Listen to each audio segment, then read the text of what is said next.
ഇന്നൊരു പൂതി ഒരു പൊതിച്ചോറ് ഉണ്ടാക്കിയാലോ എന്ന് യൂട്യൂബിൽ കുറേ പൊതിച്ചോറിൻ്റെ വീഡിയോസ് കണ്ട് കണ്ട് കൊതി മൂത്തിട്ടാണ് ഞാൻ ഇന്നൊരു പൊതിച്ചോറ് കെട്ടി വെക്കാമെന്ന് വിചാരിച്ച്. അപ്പം നേരത്തെ കെട്ടി വെച്ചിട്ട് കുറച്ച് കഴിയുമ്പോൾ കഴിക്കുന്നതാണ് അതിൻ്റെ ഒരു ടേസ്റ്റ്. നേരെ പോയി വാഴലെടുത്തുകൊണ്ടുവന്ന് നന്നായിട്ടൊന്ന് വാട്ടിയെടുത്തിട്ട് നമുക്കതിനകത്ത് ചോറ് അങ്ങോട്ട് ഇട്ട് കൊടുക്കാം. അങ്ങനെ ചോറൊക്കെ ഇട്ട് കുറച്ച് കറികളുള്ളൂ കേട്ടോ, അധികം വലിയ കറികളൊന്നുമില്ല, അതുകൊണ്ട് വലിയ കളർഫുള്ളൊന്നും അല്ലാത്തൊരു സിമ്പിൾ പൊതിച്ചോറാണ്. കുറച്ച് വെണ്ടക്ക മെഴുക്ക് പുരട്ടിയും പിന്നെ ഒരു ചെമ്മീൻ കറി ഉണ്ടായിരുന്നു, മാങ്ങ ഇട്ട് വെച്ച നല്ല ചെമ്മീൻ കറി, ആഡംബരത്തിന് ഒരു പപ്പടം. ഇനി അതിൻ്റെ ഒരു കുറവ് വേണ്ട. അങ്ങനെ നമുക്കിതൊക്കെ ഒന്ന് നേരത്തെ പൊതിഞ്ഞ് വെച്ച് കഴിഞ്ഞാൽ ഈ മണമൊക്കെ നന്നായിട്ട് ഈ ചോറിനകത്ത് പിടിക്കും.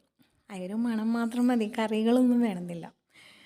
അങ്ങനെ നമ്മുടെ ആ ഒരു നൊസ്റ്റാൾജിയ ഉണർത്തുന്ന ഒരു പൊതിച്ചോറ് ഇന്ന് ഉച്ചയ്ക്ക് ഞാൻ കൊതിമൂത്ത് വേഗം തന്നെ, അധികം വൈകുന്നേരം മുന്നേ തന്നെ കൊതിമൂത്ത്